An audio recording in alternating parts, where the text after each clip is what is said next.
I was in Paris. I'm in Paris often actually because I've got family over there, so I'm over there probably 3-4 times a year. And one of those occasions, probably 2 or 3 years ago, I was in a bookshop called Shakespeare and Company, which is it's an English literature bookshop, but right in the centre of Paris. Fantastic place to go, just to go and sit down and sort of be surrounded by fairly bohemian people who want to spend their day surrounded by books.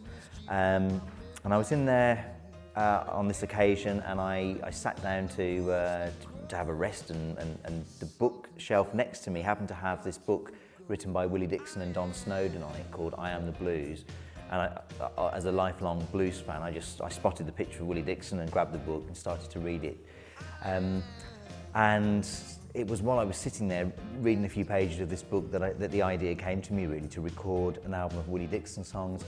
Now, I think if had it been a book about another blues artist, it may not have led to me necessarily wanting to go off and record an album. But the thing about Willie Dixon, which is of particular interest to me, is that he is without doubt the most prolific and possibly the most important songwriter of the blues genre, because his songs have been recorded by so many different artists of all sort of musical walks of life.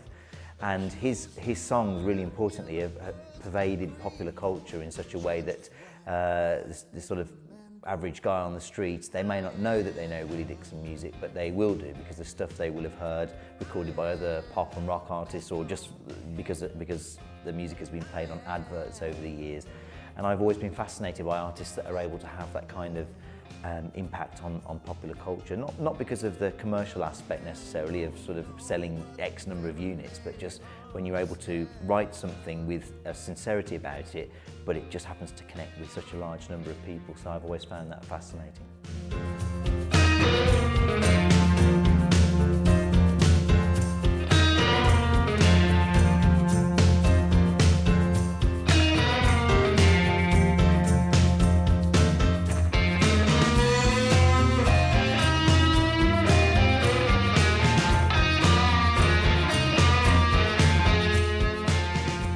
First time I've made a record that doesn't have any of my songs on, which is very unusual for me. I think historically I've always felt that if you consider the sort of 3 components of what I do as an artist, you've got my singing, my guitar playing, and then songwriting. And I think, to be honest, I've never felt secure enough about any one of those to make an album based on purely my guitar playing or my singing. I always felt I needed to be expressing myself through my own songs, and then with my own singing and guitar playing, obviously. I felt the combination of the 3 was just about strong enough that I could put my name behind it and record an album. So it does mark quite a big change.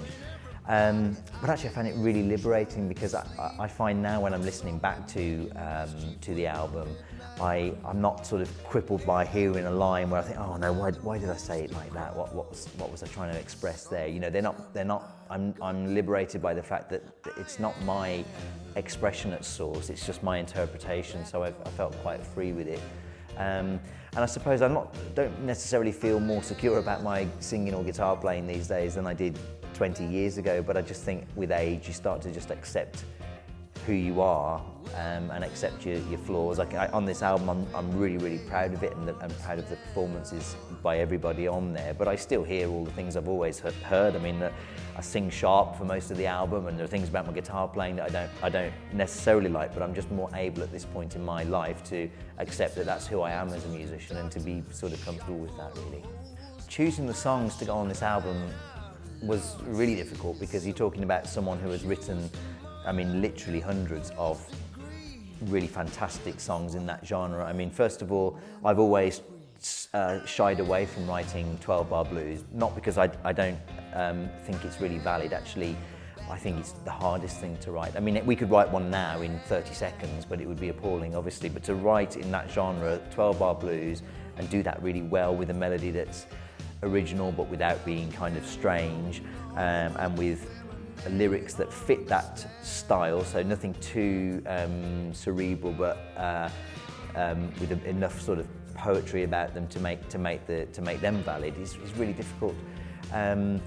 Willie Dixon did that all of the time, and it's just in a phenomenal way. So trying to choose the songs for the album was really, really difficult.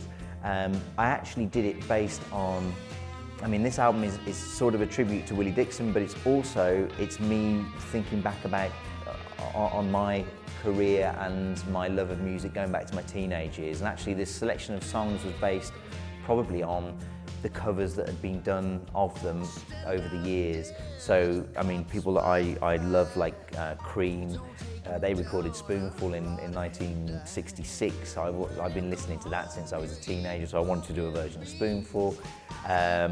There's Otis Rush recorded My Love Will Never Die, and I've loved that song, his version of that, for as long as I can remember. So in a way, it's almost like a sort of a tribute as well as Willie Dixon. It's a tribute to those other artists as well. So I tended to pick the ones that had been recorded by my heroes, as well as, you know, in addition to Willie Dixon.